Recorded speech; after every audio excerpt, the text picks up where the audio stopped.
On parle de plus en plus de préservation de la biodiversité, tout ça.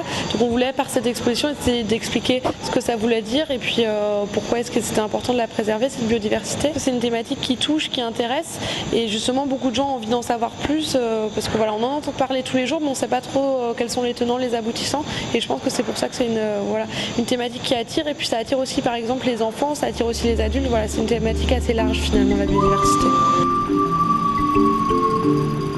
On a pensé l'exposition en 3 grands espaces. Finalement, ce premier espace qui est plutôt dédié, qu'on appelle le cabinet de curiosité, qui est dédié surtout à qu'est-ce qu'une plante justement, et on apprend aussi pas mal de choses sur les idées reçues. Par exemple, on apprend que la fraise n'est pas le fruit du fraisier, mais que c'est plutôt les akènes qui sont sur la fraise qui sont le fruit.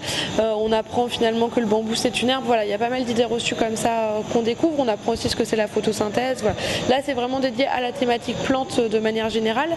Ensuite, on rentre dans un deuxième espace qui est beaucoup plus immersif, qui est beaucoup plus numérique, où on découvre un peu ce qu'est la plante idéale finalement et on finit par se rendre compte que non, il n'y a pas de plante idéale, il y en a une multitude et finalement c'est la biodiversité qu'il faut préserver.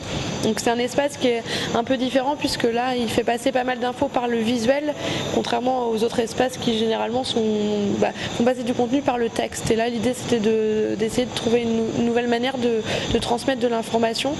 Voilà, donc ça c'est le deuxième espace et le troisième espace qui est plutôt dédié justement à cette thématique même de la biodiversité, de qu'est-ce qui fait partie de la biodiversité, quels sont tous les êtres vivants finalement, voilà, c'est un peu tout ce qu'on pourrait apprendre.